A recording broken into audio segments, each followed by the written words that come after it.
Testing, testing. Are you testing? Testing. Okay, Let's try that. let's call this meeting to order. Please stand for the Pledge of Allegiance. Up behind you, Tim. Move. Oh, yeah, we moved it. Yep. I pledge Allegiance to the flag of the United States of America and to the republic for which it stands, one nation, under God, indivisible, with liberty and justice for all. Hello. Do we take phone calls or? Okay, I'll put you on speakerphone, and that way you're here. We have Trustee Reinhardt with us as well. Okay. So, with that being said, I can shut down one technology, but roll call, please. Trustee Polly. Here. Trustee Lappin. Here. Clerk Palovich here. Treasurer Ellery Summers. Here. Trustee Kroll. Here. Trustee Reinhardt. Here. Supervisor Skibby. Present. This is the point of the meeting where we have adoption of the agenda. Is there any additions, corrections, substitutions to be made? If not, I'll entertain a motion to adopt the agenda as presented. I'll make that motion. I'll support. We have a motion and a support to adopt the agenda as presented. Any discussion? Seeing none, all those in favor of adopting the agenda as presented signify by saying aye. Aye. Aye. Oppose the same? Okay, adoption of agenda approved. This is the first opportunity for public comment. If there's any public comment by telephone, please state your name clearly for the minutes.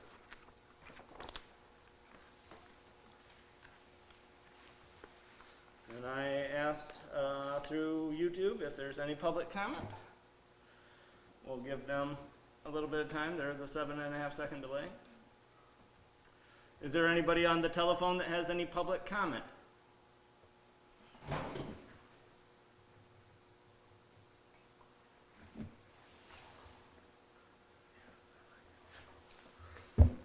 Again, this is the opportunity for public comment. If there's any public comment by the telephone, please state your name for the record.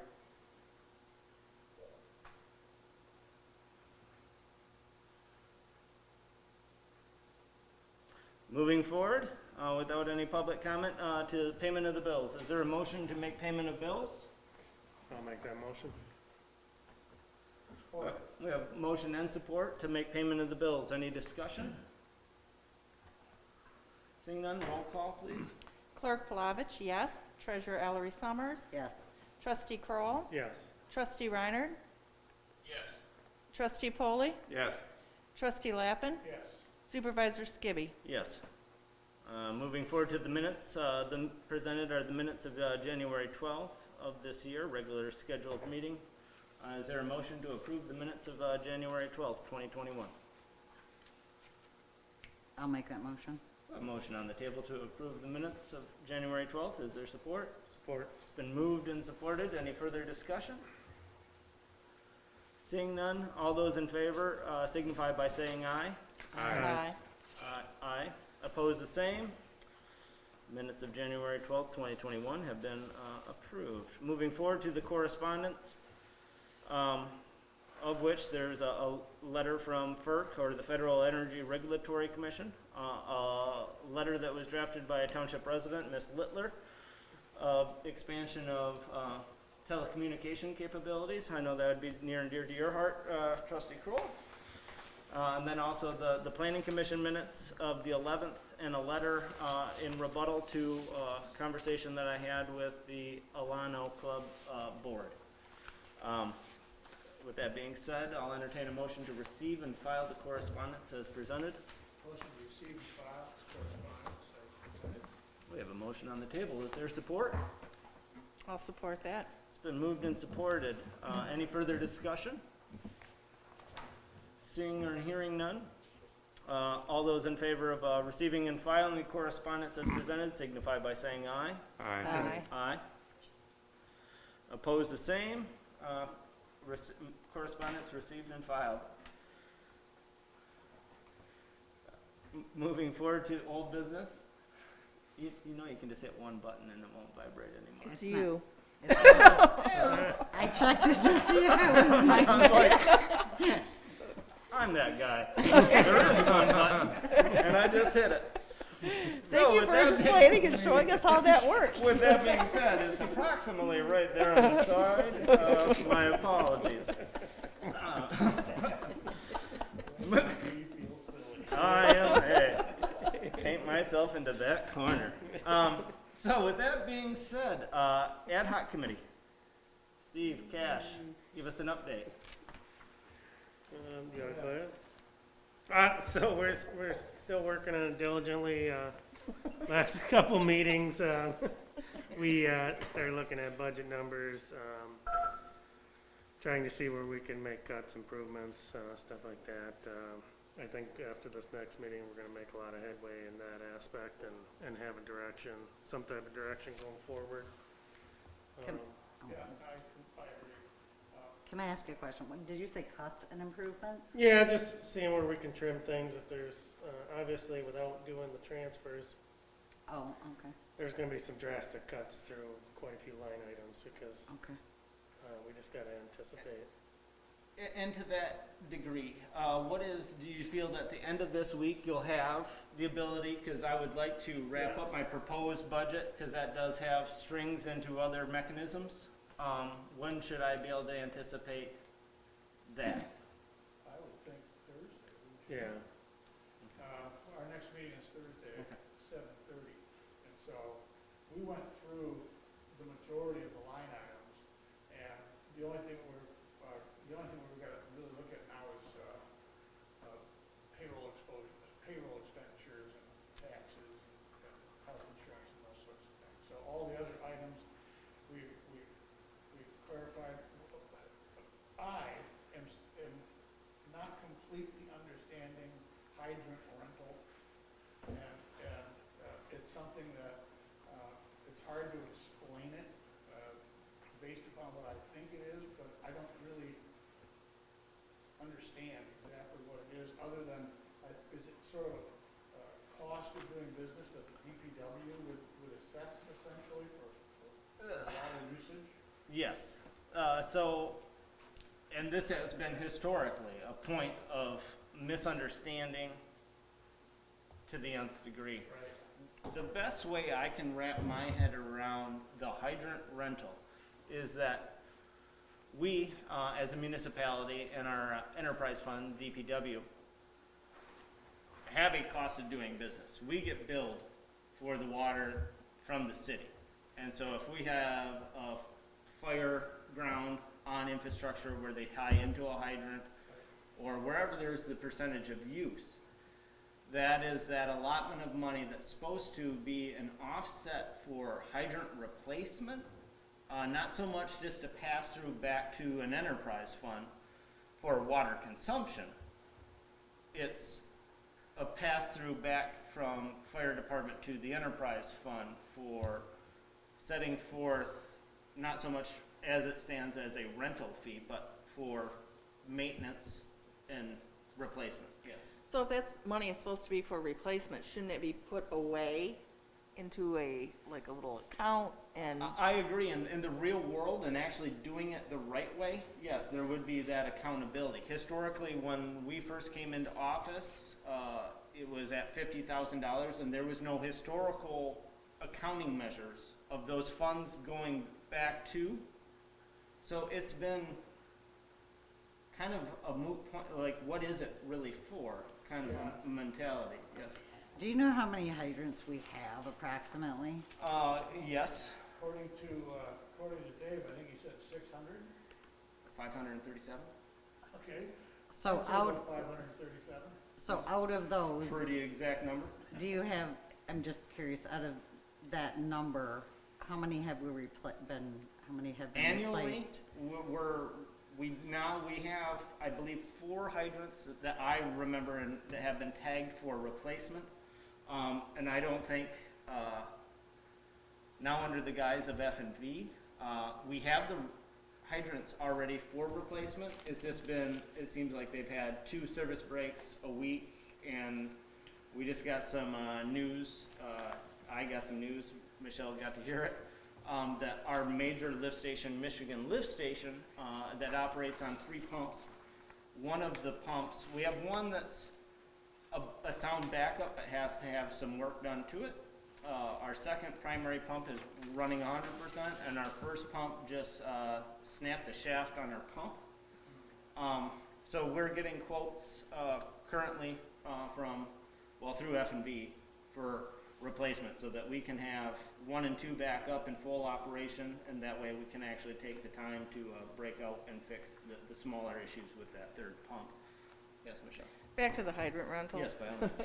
I don't ever remember doing a check from public safety for 25,000 to DPW. No. I don't think it's been done since I've been here. So, I do you don't think think- we can cut that back? I'm open to, because they're in, to go with It's Michelle's. never happened the last 2 It's never years. happened in the 4 years that, I thought it has happened. I mean, even if we Public replace safety's 10 never a had year, money since I've been and here. whatever our water consumption, I mean, it'd be 10,000 or less, right? in terms of water consumption, It depends if there's a fire or varies. not. That varies on what structure fires we have, if they're drawing off.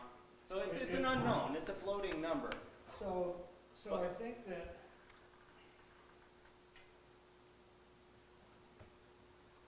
I just wonder if we can, because Chris Stevens had said that he thought that we replaced about 50 hydrants a year because something breaks here or there. Seems like a big number. That's I think completely we've- absurd. We've Okay. replaced a few hydrants, I think, since I've been here. I remember, We've replaced 3 hydrants. Okay. And one was as a result of a car accident. Well, that actually, no, well, that being said, that just happened. Yeah. I don't know if we actually set a new hydrant in place. That was back off of Thunder Bay Avenue, I do believe. So I don't know if that project has been completed. Okay. But in 2.5 years since Michelle's been here, that's the indicator that I can fondly remember, is that we purchased East Jordan hydrants. And I think that we still have 4 or 5 in the back bay. And I think we've only effectively replaced 3. Oh, well, that makes a but- difference. Replacement of 50 hydrants a year Well, has let me never clar- happened Let me since clarify that. the 50 It was more of put in the ground. a hydrant that would break, like the shear pin would break so that, so in other words, I guess, Well, if they're opening up the water line, that sometimes the pin can, or the shaft is weak so that Yeah. it doesn't break everything else going down. correct, down to the boot. Right. But that is oftentimes, the sad reality is that is misutilization of the hydrant itself. We've done courses and actually held fire department for training of proper utilization of fire hydrants. Because there's some delicacy to the utilization, because what you can do, if you operate the operating nut to disperse water from that hydrant, and you open that valve too fast, you effectively create within the water infrastructure water hammer, Okay. which is horrible to anybody's infrastructure, including our own. And then oftentimes they're over tightened, and that's where, you got to put your back into it. Not really. So they're at a pretty solid state of, I mean, I think all the primary repairs, other than the 3 or 4 that are scheduled for full replacement, have been routinely hit and worked, and All right, well, then I get it, I still, so everybody's sort of confused on this 25. we all still are, even at this table. So maybe at the budget, we just need to try to figure out what to do with that. And then the only other thing that we were dealing with was was it the shared public safety? Yeah. insurance? There's a big number there. Like $109,000 or something like that. and I think that's something that comes from the CPA. where they figure out what percentage of the electrical bill, the heating bill, the phone bill. And at the end of the year, they make an adjusting entry. We'll try to get some clarification, because that was a big number, it was like $110,000. So we'll try to get some clarification on that. So So I'll look into that shared please expenses. do, and as Cash said, we've got all these other budget things that we're working on. Actually, Dave was here tonight to talk about a hire, and get the board's approval on a hire. I'm not sure where he is, maybe he'll tell a little bit. He responded to, hello, are you on the phone, Dave? Hear me? Yep. Can you hear me? Yes. Good deal. Okay. Update, by the way, Alan, I agree with on the hydrant subject. I don't know if we can reduce that, but I think it would be prudent for us to keep some amount in there in the case that we would have to reimburse for water usage to replace a hydrant or something, that at least we have a line item for it. But yeah, on the hiring, Luke Meisner has accepted the contingent offer. So I would recommend to the board to accept if they so wish, and authorize us to continue the hiring process with them. In addition to that, the 2 or 3 that have declined, I would like to proceed down the list of the people we did interview, and if it's okay with the supervisor and personnel committee, perhaps schedule a few more interviews with people that have made contact. We had Chris Wilson from Fulnick Township. I believe that was moved on at the last meeting. Today was his first out of orientation day. We brought him on board just to get familiar with the station and equipment, getting paperwork done that needs to be done with the clerk's office. So I also at this point for the paid on-call ranks, I have 4 applications I want to proceed with as far as physical ability testing in the sheriff's department for background checks. So, and Kevin Ginter is back from the quarantine, so that gives us right once we get Mr. Wilson, that would give us 4 people to spread the shifts out among, so we can get the other 3 hired, or other 2 hired, if you accept it.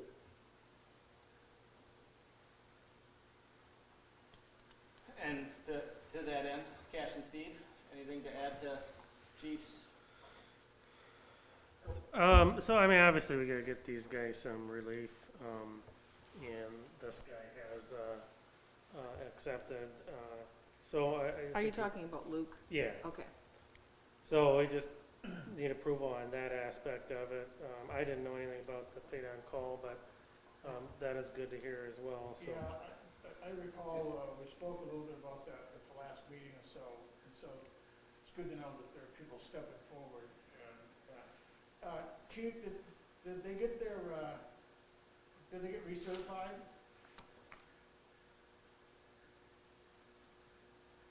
Chief Robbins, are you still on the telephone? Yeah, I didn't quite catch that question, I'm sorry. That little one's the microphone for the telephone. Are they, wasn't there a question that a couple of them had to get recertified? And this is in regards to paid on call. I think Or so, are these yeah. new Yeah, ones? there were 2 or 3 people that contacted me that still have their fire certifications, that they let their BLS license lapse, and thank them for their, to initiate contact. I told them, they would need to, get recertified for us to effectively use them, on any shifts as far as,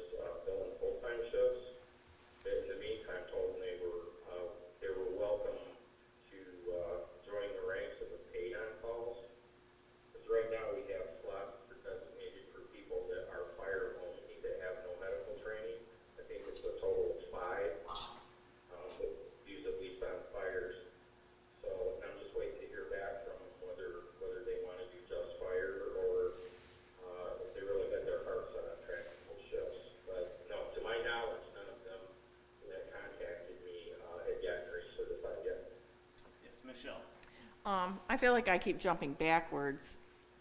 I have a question about Luke. What are we hiring him as? Firefighter. Okay, but have we met with the union? And, I mean, that's not a position in the contract. I'm not sure how that works. That's not a position in the contract? I thought our union contract only has officers. It does, and we did approve the job description, but we But haven't we addressed haven't the union. negotiated and, With the union. got a letter of understanding with the union regarding the new position. And I think we have to do that before we can. Okay, well, Yeah, I mean, and- we can look at that, but, I thought I mean, Christopher was I want to checking get into that. hired and get these guys some relief too, because I feel like they're exhausted. Wasn't Christopher supposed to be checking with the union like a couple meetings ago? Yeah. About what? About, if we hired people and to do a letter of understanding, and he was gonna have to contact the head of the The union. internet, yeah. That was when, that we had Lizzie on the phone. Yeah. okay, we'll look into that. And then, Dave, to the clarification, because we're kind of, I'm a little bit more confused.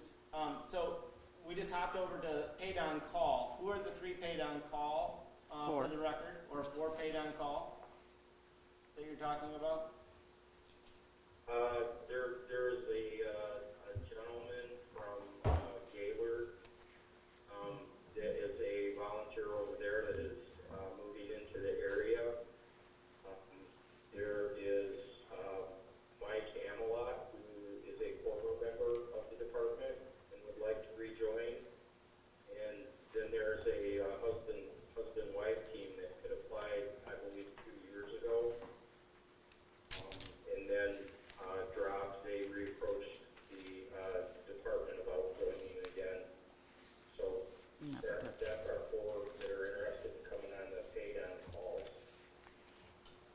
As far as Luke Meisner is concerned, I do know that right now there was some question about his level of experience. He is one of 2 that was working at the GM proving grounds, and in a fire service capacity, it is currently serving as a battalion chief.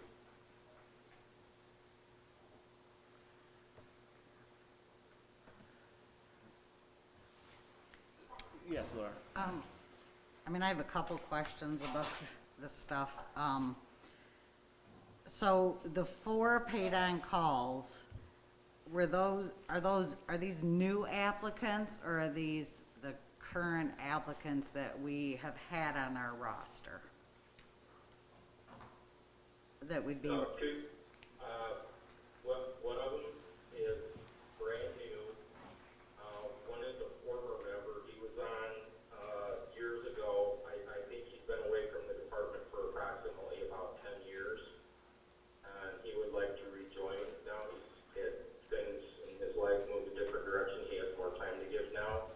And the other 2, the husband and wife team, had applied. The wife went through the process and cleared. The husband didn't continue with it, but they're both interested in coming back on now.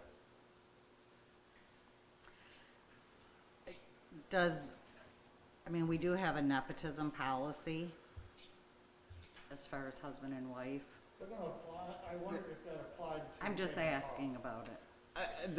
That's not, I think it gets into the parameters if there's a If husband, someone- a spouse that is directly the supervisor Oh, okay. and has the capacity to make any decisions therein that could have an impact on their spouse. So I'm not overly worried about that. But one thing, I guess, because I'm hearing that there's potential recommendations for hires. And we don't know if we have an LOU or an LOA with the bargaining unit. I'm a slightly hesitant there. But my question to the ad hoc committee is, I guess it's not that I have hesitation, I want clarification. Because obviously we all feel the same way of getting some relief for, right, as it stands right now, we have 4 staff. Ginter Mr. Chief Robbins, Lieutenant Stevens, and then Mr. Wilson. Mr. Wilson. What is, before we continue to hire, what is the formation? I guess that's what I know it's still part of those conversations, but I feel that it's a pretty large part of what is our fire department gonna look like? What is, it's lately been talked about of, maybe 1 or 2 captains, 2 lieutenants, and then just regular firemen. But I'm hesitant to bring in and hire people from across the state without a direction and knowing what our fire department's looking like. I guess that's the long and short. Yeah, Any update there? Well, we've had the same basic conversation, and I hate to sound like the broken drum here, but our back is up against the wall, and I don't know if we it would be great if we had a complete structure in place that didn't otherwise just mirror what we have currently. As you know, I'm trying to get a hold of municipalities that have best practices, and that's been a little bit more of a struggle than I thought it was going to be.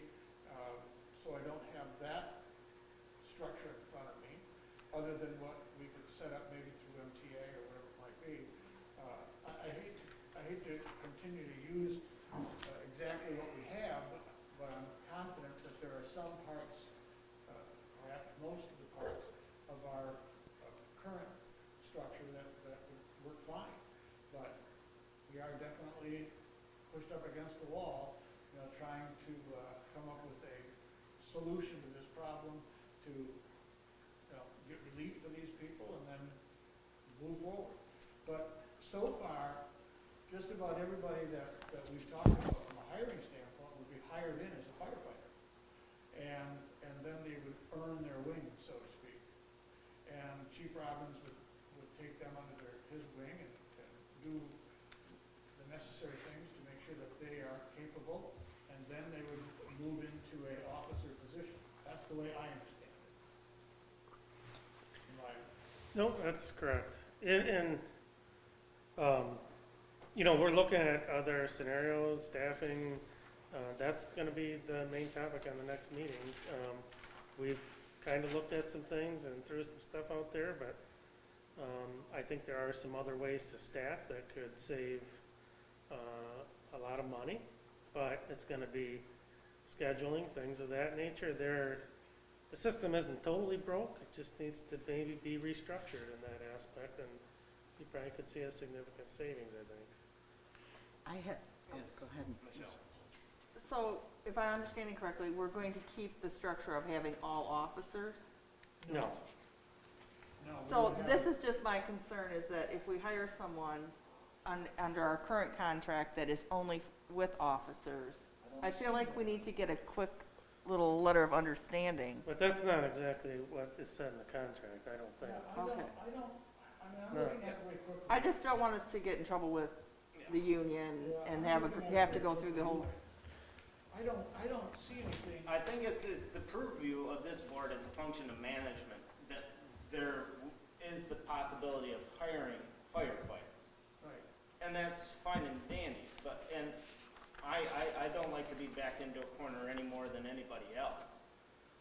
But part of me thinks that we're just, I guess before I even finish that, with now having ample time, do we have this firefighter position posted with these big 5 schools yet?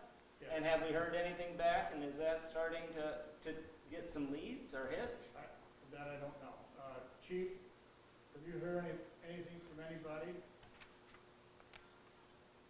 No, I haven't, but to answer Supervisor Skibby's question, yes, the job posting went out to the 5 And we can create a campuses position. that I had mentioned before. And to be specific, the one that went out was for firefighter EMT. As much as I'd love to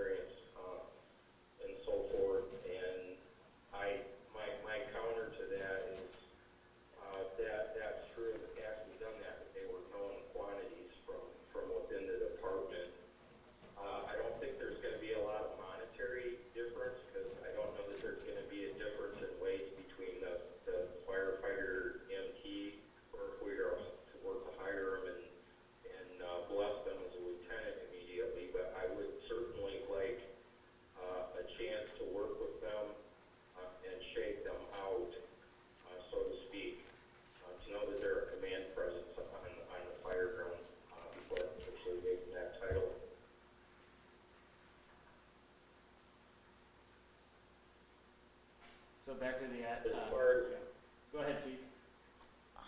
I was gonna say, as far as the,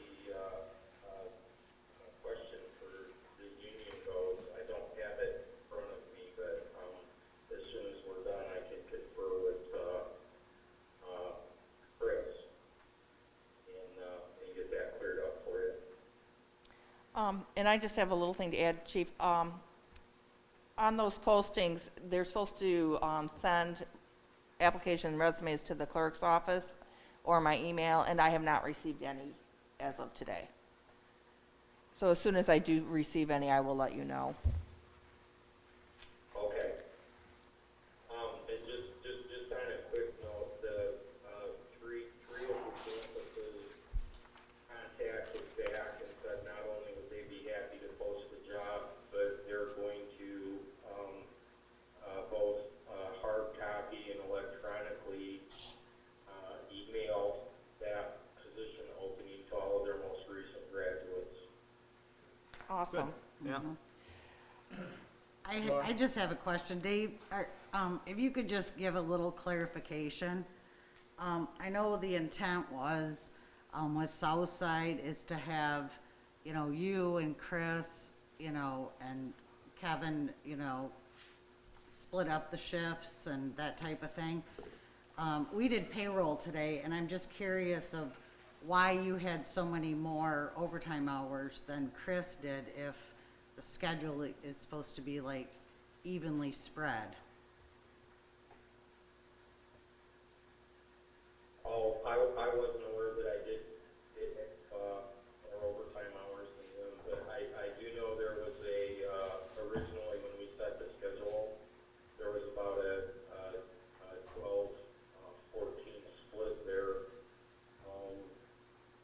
And believe me, I'm hoping, I can complain all the way to the bank, but I'm hoping that's less this next month. We hope so too for you, Chief. And the other reason I can offer is that was the fact that we hadn't intended to work up many shifts, and when our one personnel had to go into quarantine, that was like our last step to go with, was to work 48 on, 48 off.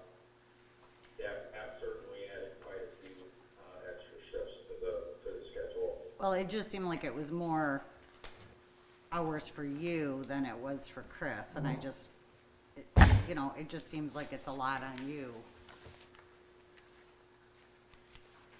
Okay, well, yeah, no, we're trying best we can to split them up evenly, but there were some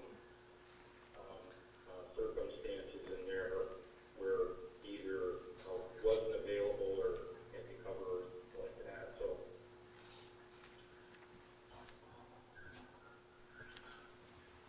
Okay. So we're, I guess we're pushing as fast as we can push. Yeah. And, you know, we've definitely had the conversation of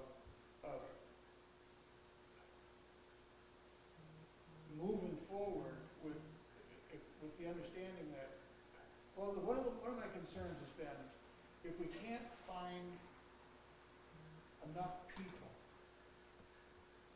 and if we've moved forward with hiring one or two people, especially if they're from out of the area, and then we just can't fill any more slots, then we put people in a tough place with moving to a town and then not having a job, you know, so I don't know how to solve that problem. It would be great if we just have a full staff, but Yeah. we're just not at that place.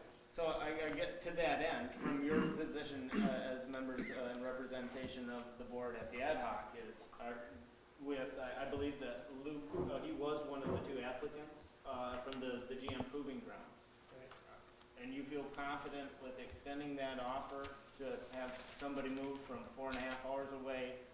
I just want, if this is going to be a potential recommendation, I want to make sure that we're just dotting i's and crossing t's. I think the answer would be, yes, he certainly seems to have the qualifications. He's got firefighter 1, firefighter 2, obviously he's been a battalion captain, and so, yeah, mean, he certainly seems to have on paper all the necessary qualifications. And so yeah, we gotta start someplace. And so, as I said, my only hesitation, not about Luke, but my hesitation in general is getting enough momentum to keep enough people getting here. I'm happy that we've got some paid on call. That's great. That'll help a lot. And so, but it doesn't mean we should slow down. It just means we should keep pushing, but at least we'll get some relief. Chief, I did get a call from Matt McDonald. I talked to him before, and I know you've spoken to him, questioning about getting a physical. I mean, I don't know what your status is with him. Is he someone we've interviewed? I don't know. Okay. I don't know where you are on extending him an offer, or if you wanted to. I don't remember the name. No, I'm not. He was one of the original 5 that we had interviewed. He's a student at Saginaw Valley State University. Oh, I thought this was the guy that wasn't in order. And that's where I thought. it Well, I was got the at. call today, this afternoon. There was a message on my answering machine. So Chief, could you answer that question? Pardon me? I wanted to be sure it was from Matt McDonald. Yes. Hold on. If this I is- thought he if this is the withdrew. person that I'm thinking about, The last I it had just heard doesn't- about this candidate, I thought he said thanks, no thanks. yeah, the idea that he was willing to sort of commute from Saginaw seems, doesn't seem very realistic. Message just came through late this afternoon. Okay. And so that hasn't been a topic at the ad hoc. Well, the only topic is that to move on. I thought Chief said that the guy had sent him a text that said, thanks but no thanks. That he, I think through his communication with his girlfriend or his wife, that it just wasn't feasible. So I think that was dumb. Yeah, I'm a little bit confused on that, because I believe that Matt McDonald and Brian Croftus were the two that said but no thanks, but I'll be happy to contact him back first thing in the morning, see if he's had a change of heart. Because if you guys remember, he's the one that actually questioned us about visa status, because he's Canadian citizen. Yeah. Does that ring a bell? Yeah, oh, I remember it very vividly. He knew the classifications of the 2 different licensures that would be a potential green card for him to participate as an American citizen. He was very astute. But I guess at the same time, logistically, the same parameters and considerations need to be given. And if we're looking at, I mean, by all means, contact him, but if this hasn't been addressed at the ad hoc, I think that this would be a conversation best served back Thursday with the ad hoc committee. And I seem to recall the guy from Saginaw sent you a text while we were at our meeting. In any event, instead We'll get it taken care of. of using up too much time here. Yes, he did. So, yeah, I would say take that back to Thursday and Yeah. readdress Yeah, that we'll- in committee. So, Yeah. Chief, I'm not going to return his call. Are you going to return his call then? Yeah, as a matter of fact, Okay. we do that right after the meeting. So, Yeah, that I'm was- gonna contact him. And then one quick question, Chief, with Mr. Wilson that's doing his drive-by, he did stop out at the north side. Did he get issued turnout gear today? Yes, Okay, and who's tracking that? Chris and I will be entering that into, we have a binder that we keep track, well, you're familiar with this, having been on the department, we get the serial number from the turnout gear and enter that into the gear issue book. Okay, because I guess with the conversation of paid on call, I would like to have, maybe following Thursday ad hoc, I would like to see a full roster of our active paid on call. Yeah. And if they have turnout gear, what is their status in terms of training? If they're not in compliance, who's checked in that turnout gear, where it is?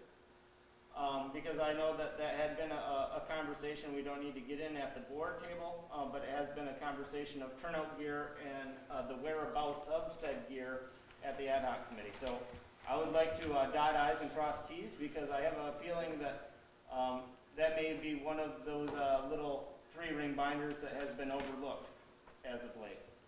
Fair enough. Okay, yes, Michelle? So are we looking for a motion? What we Yeah, should so, consider- so can I'll I make make the a motion motion? that Okay. we extend an offer of employment to Luke, contingent on the submission of a letter of understanding, creating a new position as a firefighter, starting out at the current pay wage scale for a starting employee. Is it also contingent on the drug screening, physical? yeah. knowledge? Yeah. Okay. Obviously, he would have to pass any pre-employment screening. Okay, so I'm gonna put, offer of employment to Luke Meisner, contingent with the letter of understanding for the new position with the union, and contingent on pre-employment testing. Correct. Consistent with the current union agreement. We have a motion on the table, I do believe. Is there support? I'll support it. Been moved and supported. Further discussion? Russ, do you have any discussion to the motion on the table?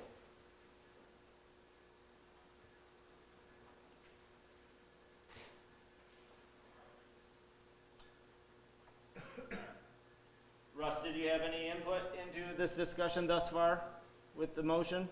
I just want to make sure that you're with us as well. Trustee Reinhardt, can you hear us? Can you hear me now? Yes, I can hear you now. Okay. Yeah, I have some of the same concerns that Steve was having, but are we voting right now? Because I'm a few seconds behind, I guess, on YouTube. Well, we're to the point, yeah, so that's the 7.5 second delay that I had formerly mentioned in my email. So we have a motion on the table to extend an employment offer to a candidate contingent upon all the prerequisite testing, et cetera, et And cetera. the letter of understanding. With a letter of understanding that we're offering this as a firefighter position. Firefighter EMT position, isn't it? Yeah. Isn't it firefighter EMT? Correct. Firefighter EMT. Firefighter EMT, but yeah. Yeah. Does he have those qualifications? I didn't hear that. He does have those qualifications. Okay. Okay. I vote to. Oh, we're gonna get to the vote. This was just discussion. I wanted to make sure that you're still on the call. Yeah, I'm here.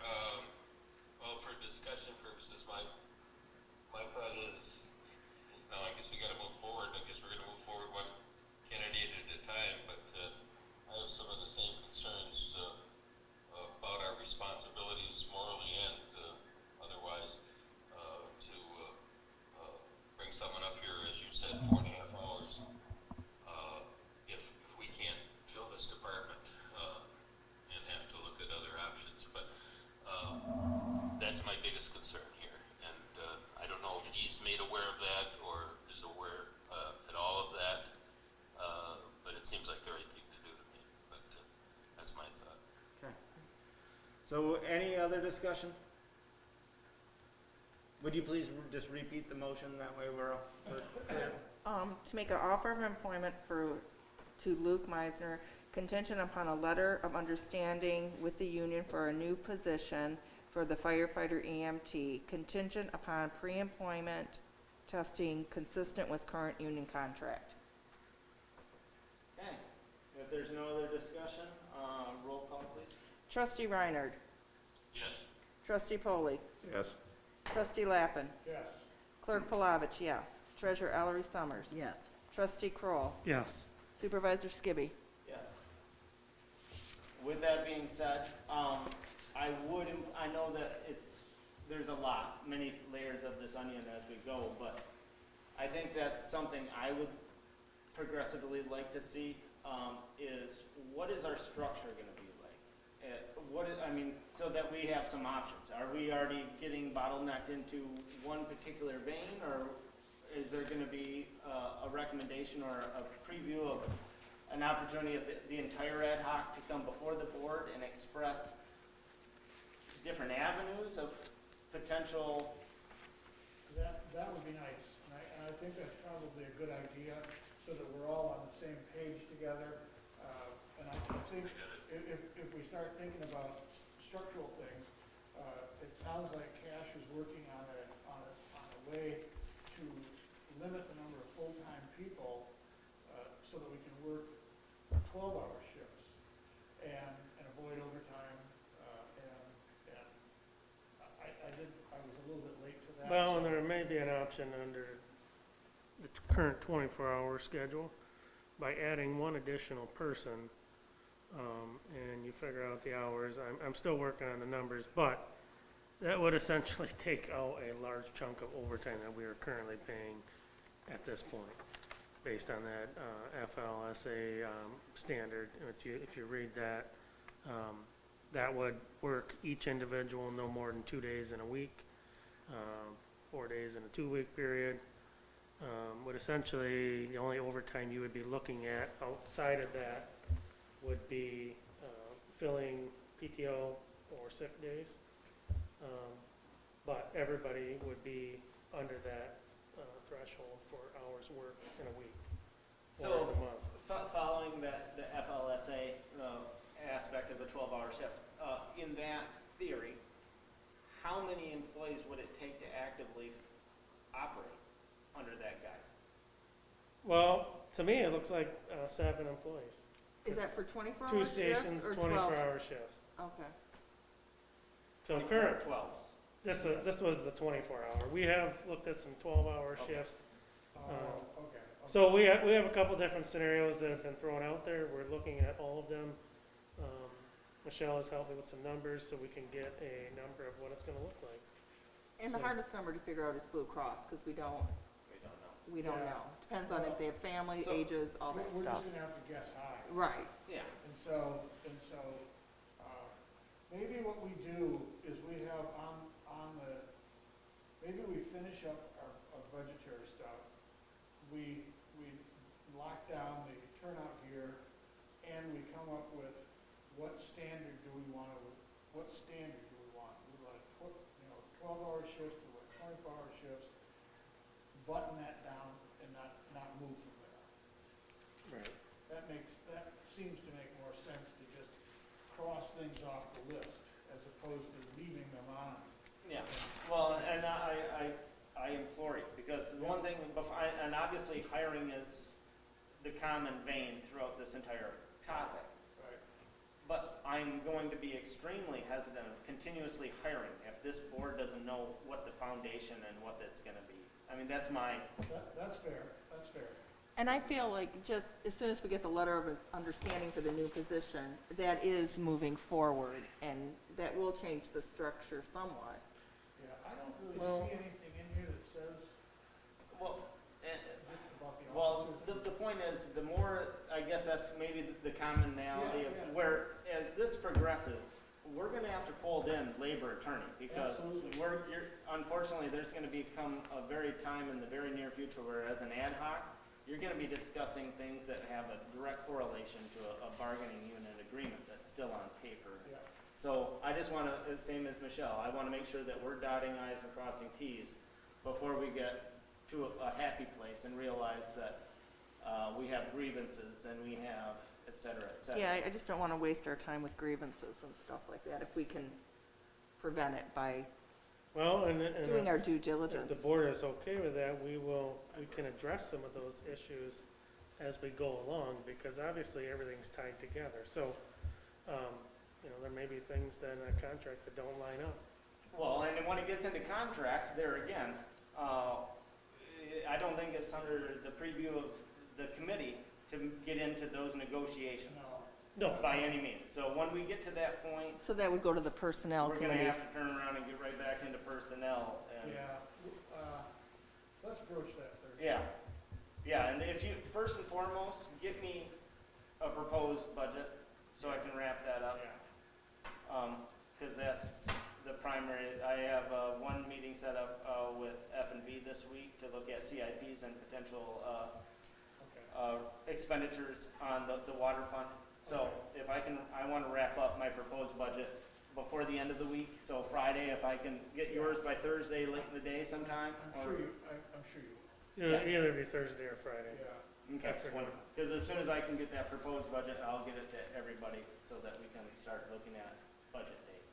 While we are on old business, because I believe we concluded that last motion, right? Yep. Yes. So, as you know, I've been questioning the $4,800 or so for a physical, and all the other components. So I've been trying to get some answers, and I spoke with Dawn at Alcona Health Center, and although they can't do all of the sections, the physical is $200. The EKG is $48. For some reason, there's a range of services on the urine test from $12 to $24. And then the blood work has to either go through Mid-Michigan or through Quest. And the treadmill is a Mid-Michigan thing. The stress test? The stress test, yes. And it doesn't have to be anything other than the one that has just the probes on it. It doesn't have to be Just the something- running on the treadmill or, Right, yeah. right. We don't need the nuclear. Correct. Right.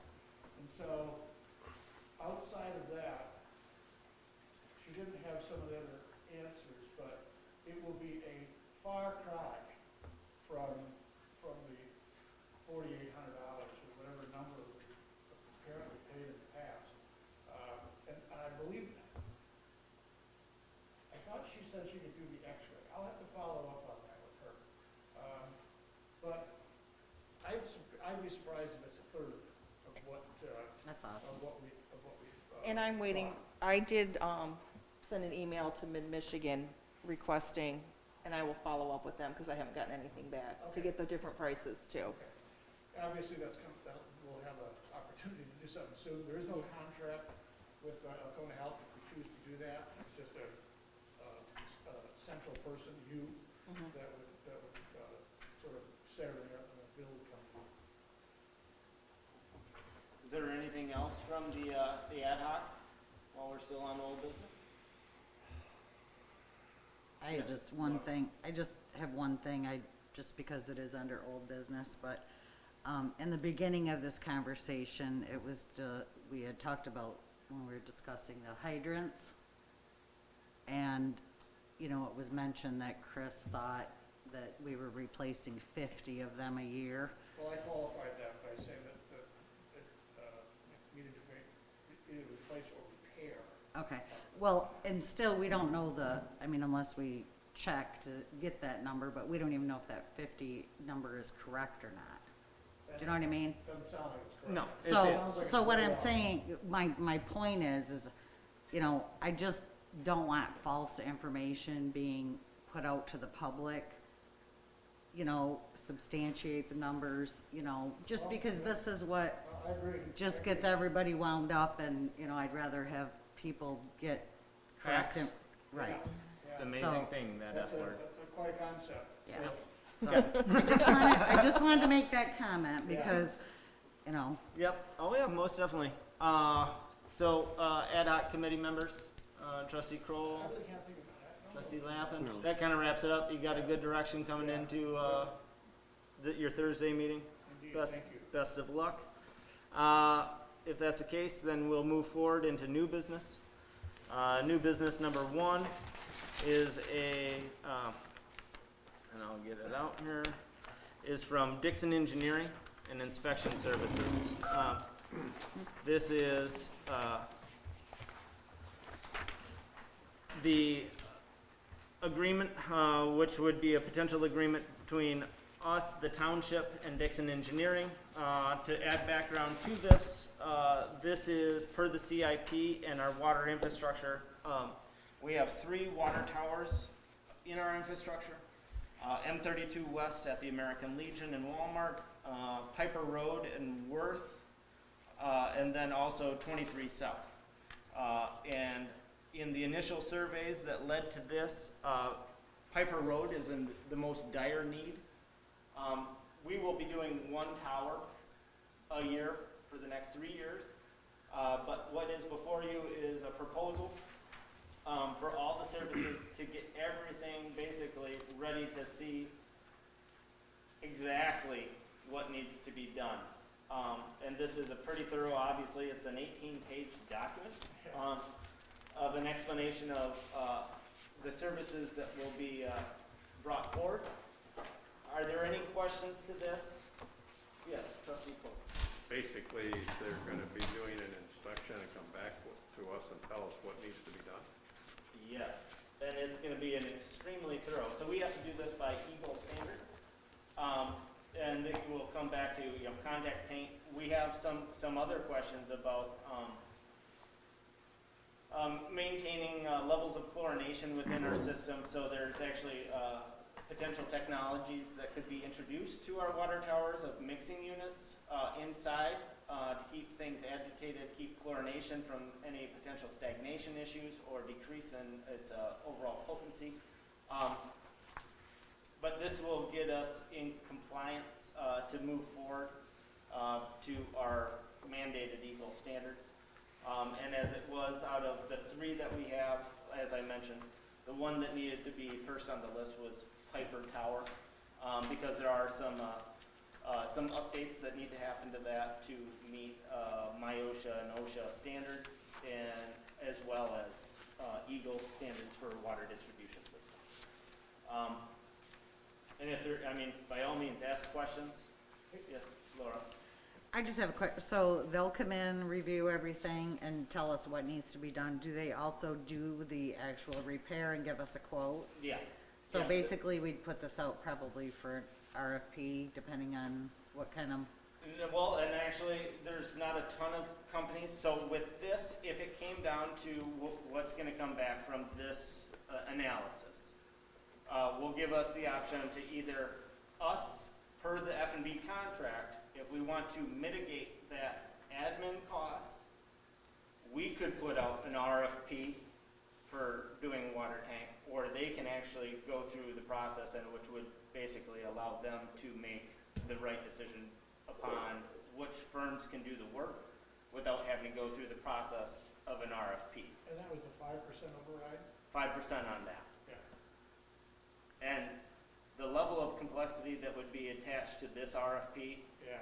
I don't have, and that would also be Yeah. an out of the That's really scope well said. service by F&B to, so chances are, we can absorb this because we actually have a GL for tower maintenance, of which we have ample money to have this expenditure of $5,500. So I would, at this point in time, if there's no other questions, I'm going to defer this to Tim. When we were going through the F&B agreement, we ran across that language about limiting liability. And I see it in here too. I see it on page 18 of 18. Actually, it just seemed to limit Dixon's liability to the extent of the cost of the job. So, unless I'm reading that wrong. I'm looking at it as limiting it to the amount of their insurance coverage. Well, yeah, so if there's some, that's what I meant, to the amount of insurance that they have. So if there's some catastrophic event that takes place, we're signing some language in the contract that says that once they've exhausted their limit, they're done, and our insurance carrier wouldn't be able to go back against them, those sorts of things. I've never liked that kind of language. Yeah, the F&V initial draft, that was even more restrictive, where they said to the cost of the contract, so $5,500 in this case. So this expanded, I've seen this type of provision before, I'm sure Russ has too, And so typically it's, okay, we better make sure there's enough insurance Yeah. required by the contracting party. Yeah, Whether so- they would do without that clause, I don't know. It is a thorough contract, obviously. I'm sure it's for bigger ticket items typically Yeah. than 5,500. So that was about the only, my eyes started to get fuzzy after a few pages. Yeah, there's quite a few. It was a good way to start the day, yeah. Yep. And so,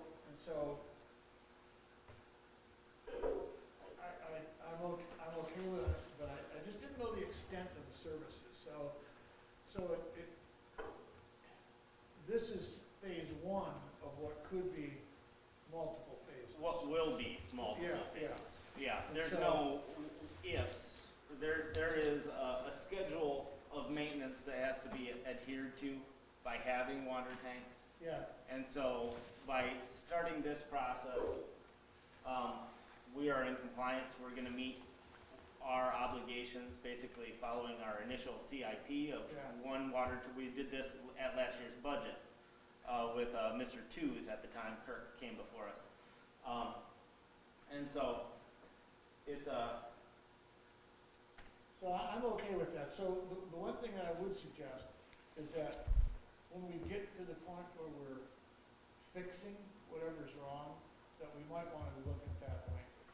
I would say when we get to that point, you will get the rough draft, Yeah, and you and Tim yes. can hammer that out, All and right, then that- let us know that we have a well-oiled document. That's fine by me, because basically they're just gonna be doing some Yeah. paperwork at this point, so. Yeah. All right. So with that being said, if there's no other discussion, I would entertain a motion to move forward with the agreement between Dixon Engineering for the inspection services for the Piper Road Tower to the sum of $5,500. I'll make that motion. Was that Steve? Yep. There's a motion on the table. Do we have support? I'll support it. It's been moved and supported. Any further discussion? I have the GL that would be corresponding to the payments. Do we want to add that as part of the Yeah, if you motion? want to add it to the motion of 5920100 759. which is the water tower maintenance GL, and that is currently funded, I believe, at $15,000. So we have a motion and we have support. Any further discussion? I just had a question. Yes, Mr. Reinhardt. And I don't know, this might have been said, going back and forth here, I missed the thing perhaps, but, apparently we had more than one bidder on this contract, is that what I understood? I don't, this is actually a pass-through through F&V. There aren't a ton of, actually, one of the companies that formerly we used was actually purchased by Suez. So this was the recommendation of engineering, this services was through Mark Brackshy and Kath Wynn, our operator in charge of F&B. So, They pointed us to this company to do this.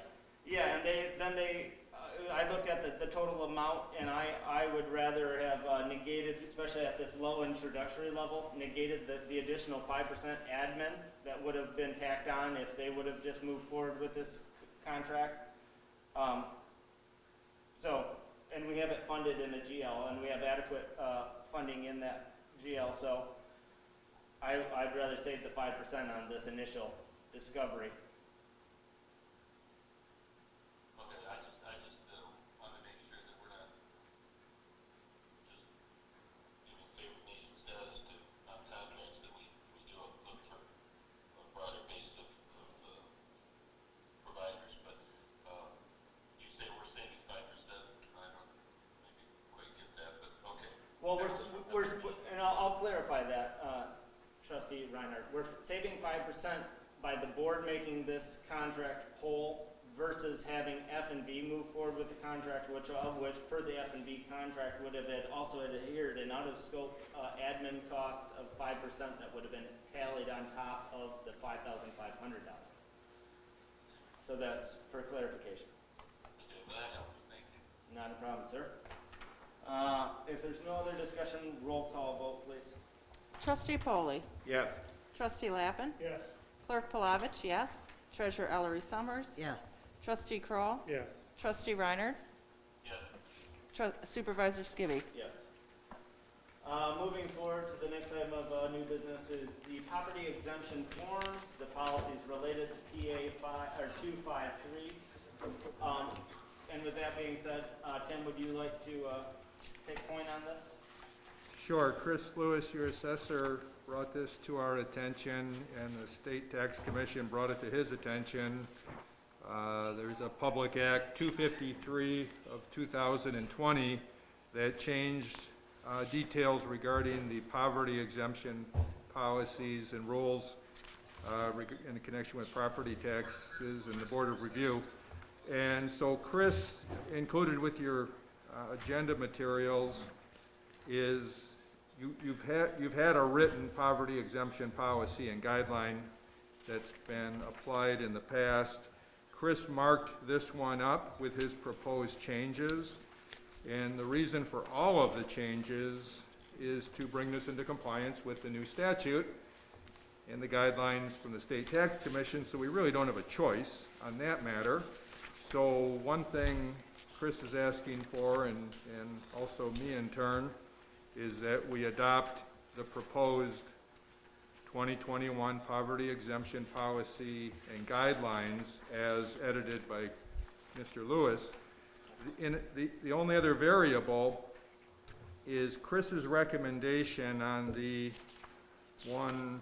third page of the proposed policy under asset test.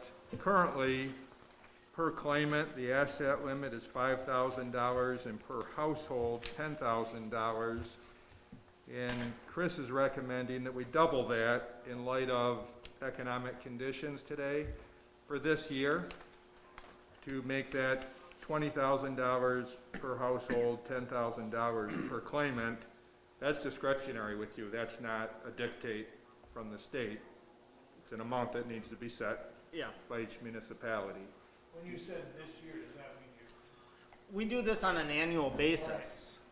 Every year, and actually I do believe we already adopted poverty exemption guidelines that then the State Tax Commission came back and kind of reneged upon. They removed certain standards that have been used historically for the Board of Review. The one other thing that doesn't break my heart as being the Secretary of Board of Review is that I no longer have the ability to vote, which really therein doesn't. That's right, remove the supervisor and put it just in the Board of Review. I tend to agree with Chris Lewis's projections for this year, changing those asset tests, because effectively the State Tax Commission has eliminated a lot of variables that we could have used in the asset test. Actually, quite a few different standards. So it would be also my recommendation to increase those asset limits from a claimant of $5,000 to $10,000 for this cycle. Because right now, especially, we don't know what's going to shake out with 1 year post-COVID, and see how that goes. Because now, State Tax Commission also changed certain parameters that if you were to run out tomorrow and spend $500,000 cash on a brand new home, you can the following day file for a poverty exemption, where typically you had to wait a period of time to have ownership before you were able. They're changing a lot of, and these are just spin-offs from AMARS and control measures from the state, but they've changed quite a few different parameters for the Board of Review to conduct the asset management test portion.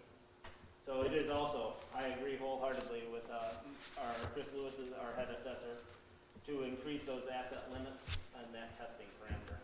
And I've looked through it. I tend to agree with everything that's on the first few pages, as mentioned by Mr. Golden, was scratched out. He actually took the time and actually redrafted. So the next part, the 2021 poverty exemption policy and guidelines, are as such, and it shows all the corrections that we're discussing right now. But to that end, do you think that it would be best served by passing this by a very succinct motion, or do you think that a resolution would be best served in this? I think a motion's fine, and I think Chris wanted things quickly, in case he gets inquiries. Yeah. So it'd be a motion to adopt the 2021 poverty exemption policy and guidelines as revised by Chris Lewis, and increasing the asset limits Good. to 10,000, 20,000 claimant/household. Do you need any clarification? That's the exact motion that we'd like. I'll just watch See it that. on YouTube again and Okay. get it exactly when I Good. do my minutes. You got my number. So I'm just gonna put what time I need to get to it, I'll make that motion. 7:30. 1:15. We have a motion on the table by trustee Foley to move forward with the 2021 poverty exemption policy and guidelines as presented. Do we have support? Support. It's been moved and supported. Any further discussion? I just want to make clarification on the asset test. Yep. By increasing it from 5 to 10 and 10 to 20, we're allowing for more assets the person to have. So they have to get to a higher threshold before they have this exemption, in addition to their income? Well, the asset test is actually a denoting mechanism that affords the board of review to look at the guidelines as set.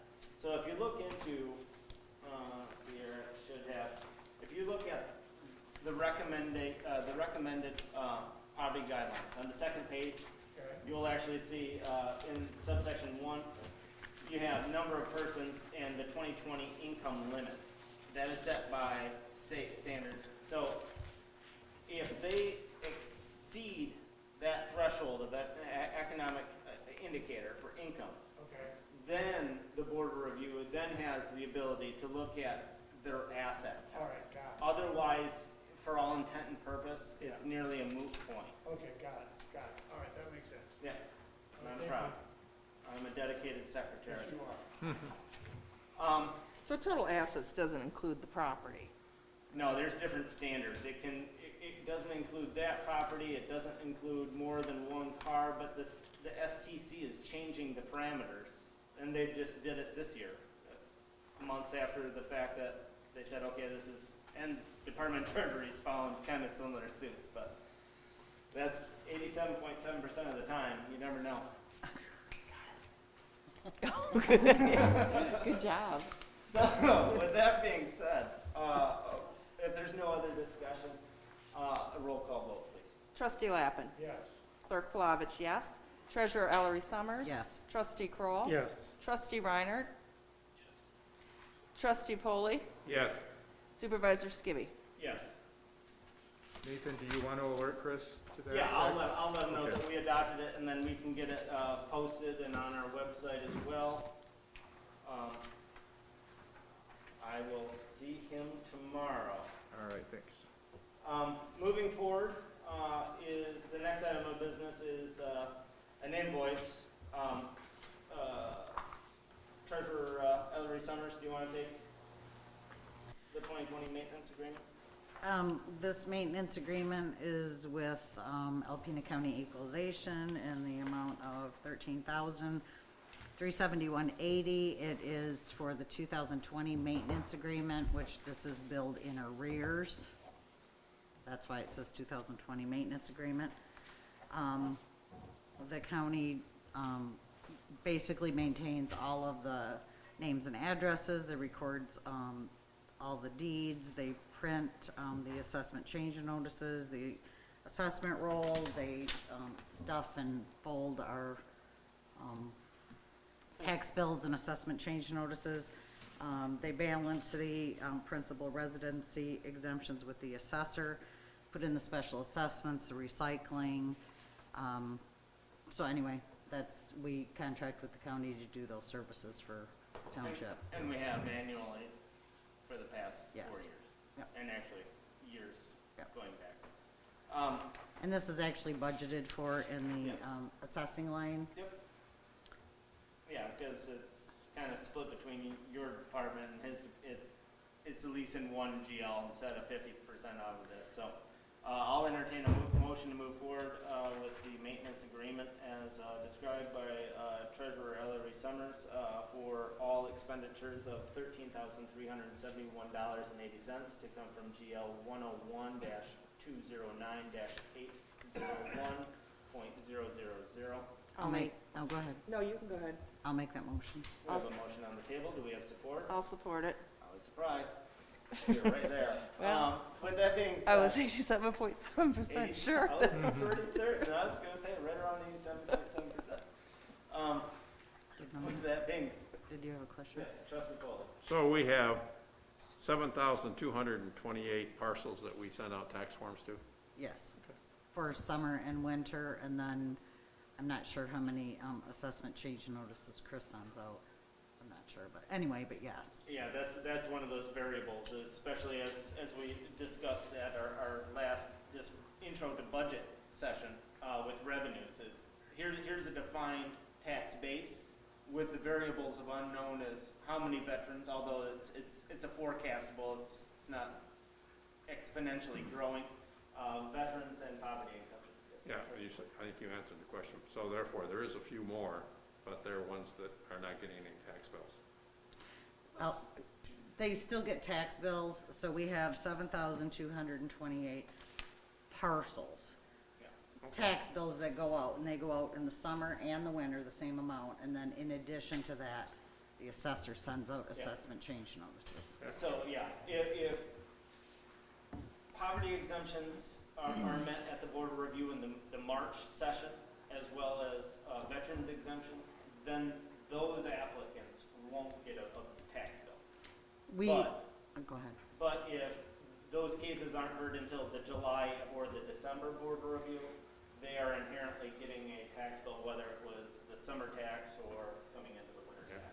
And depending on what the board of review decides, I mean, even if their exemption is approved at the board of review, and with that change that's made on their tax bill, we'll still send them a bill even if it ends up being zero. So they might get a bill for $500, then get it approved by board of review, then we send them a new bill just to show them that this is approved and you now have a zero Well, bill. that's the total taxable amount of parcels we got, period, is Right. 7,228, period. Right. Yeah. Oh, yeah. Nope. So we have a motion and we have support. Any further discussion? Laura, you said this was paid in arrears, right? In arrears, yep. A roll call, vote, please. Clerk Palovich, yes. Treasurer Ellery Summers. Yes. Trustee Kroll, Yes. Trustee Reiner. Yes. Trustee Polly. Yes. Trustee Lappin. Yes. Supervisor Skibby. Yes. Okay, moving forward to the next item of business, carpet cleaning estimates. Clerk Palovich, would you like to? Our carpets have not been cleaned since they were put down over 15 years ago, so we are well overdue. I got 3 estimates that range from $847.72 up to $1,613.39. They all clean the same carpets, and they all put a disinfectant on the carpets also. I'd like to recommend that we go with Service Master for $847.72, since these are comparing apples to apples. I'll make that motion. We have a motion on the table. Is there support? Support. It's been moved and supported. Any further discussion? We're waiting to see if the carpet's actually a brown hue, or if it was originally more of a cream. Thanks for Yeah, the 3 estimates, Michelle. I think that was You're welcome. Good job, Clerk Palovich. Norm You had a said question. Service Master, you mean Serve Pro? Service Master The had very the, first one that you have. It just doesn't. okay. It doesn't have their logo on it. All right, good, okay, I see it. that has a grand total of $847.72. Okay. So we have a motion and we have support on the table. Is there any other discussion? Seeing none, roll call vote, please. Treasurer Ellery Summers. Yes. Trustee Kroll, Yes. Trustee Reiner. yes. Trustee Polly. Yes, Trustee Lappin. Yeah. Clerk Palovich, yes. Supervisor Skibby. Yes. Moving forward, to the last item of new business, is, actually, after some further discussion with, members of the planning commission, we have, 4 individuals, and I'll work with the language on this on Michelle, but I am, looking to extend a 1-year extension, to Tom Hilberg, the chair of the planning commission, who is also a sitting member, the vice chair of the ZBA, 1 year on both boards. Also, a 1-year extension to Larry Daring, a sitting member of the planning commission, a 1-year extension to Chuck LaFever on the planning commission, and 1 year for Anne Marie Rich. They have a meeting coming up, of which will host elections of the planning commission, and that meeting's on the 8th. We meet the following day on the 9th, at which, following the conversation I have with that board, I'll probably potentially bring additional appointment schedules forward. I just didn't want to overextend to individuals without having that discussion on the 8th. So it's my recommendation that I'd entertain a motion to approve 1-year extensions for the 4 individuals mentioned, Larry Daring, Tom Hilberg, Chuck LaFever, Anne Marie Rich. All for planning commission, Well, Tom Hilberg also sits on the ZBA. and he's the only one. He's the only one that Okay. sits on. And you've already spoken to them, they've agreed to it? To 1 year, and then I can have more in-depth conversation as to what the election and the board structure is going to be looking at and the planning commission, and then hopefully I can, And they need to retake their oaths. and I will make Make sure that that they before the next meeting, they come and see me. come before the 8th. Or I can come to the next meeting. You love it anyways. I think that I do I like planning would- commission. We should put you on planning commission. I would implore that you, Just that you do. show up. I will make the motion that we, Do what he said. Extend a 1-year appointment to the Yeah, individuals thank as you. mentioned. thank you. Wonderful. Yeah, That was one of the most eloquently spoken motions you've ever given us, I do Steve. my best. So we do have a motion on the table. Is there support? I'll support it. It's been moved and supported. Any further discussion? Seeing none, roll call. Trustee Kroll, Yes. Trustee Reiner, Yes. Trustee Polly, Yes. Trustee Lappin, Yes. Clerk Palovich? Yes. Treasurer Ellery Summers. Yes. Supervisor Skibby. Yes, thank you very much. We're now moving to the second opportunity for public comment.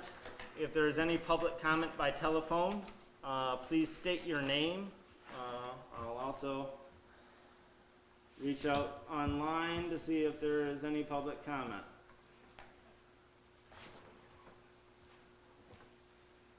Is there any public comment of any individuals on the telephone? If so, please state your name for the minutes.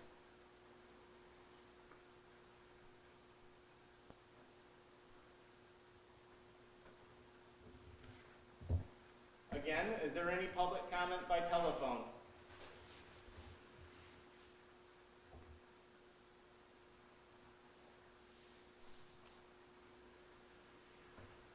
I'm just checking myself because I typed. I can see how much delay there is. And I'm getting no public comment by YouTube. One last time by telephone, is there anybody on the telephone that has public comment? Okay, seeing and hearing none, we'll move forward to discussion. I do have 3 things under discussion, one of which I am going to be bringing, I've kind of gotten back to an email that I started a conversation with Tim about disbursement and the sale of township-held properties. We do have a small smattering of small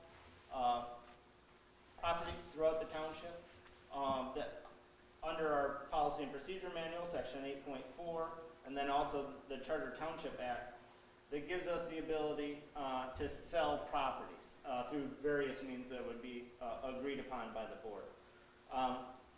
So I just wanted to put that on everybody's radar, that I'm gonna be, bringing, forward properties for, disbursement and sale, to get back on the tax roll. The largest holding that we have is a 40-acre parcel on West Long Lake Road, that already has a great deal of interest if we were to, get rid of it by neighboring parcels. So that will be something that will be coming down the line.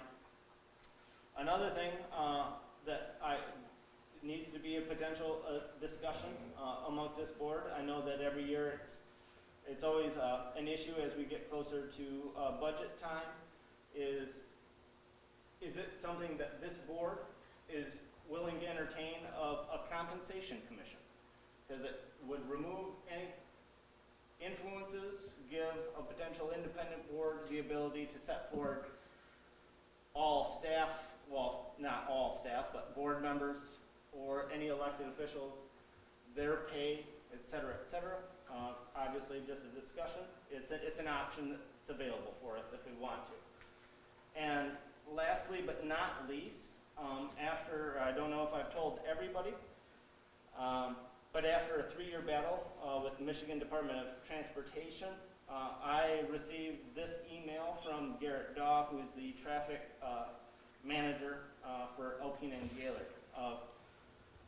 Hope you both had a good holiday. I have received the final recommendation memo from MDOT Traffic Signals Unit in Lansing for US 23 and Golf Course Road.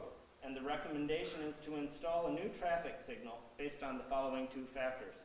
Volume of traffic on Golf Course Henry as compared to the available number of gaps in the US 23 traffic system, or traffic stream. And then secondly being crash history. So I have already reached out to both Garrett Daw and Ryan Breggy of the Road Commission.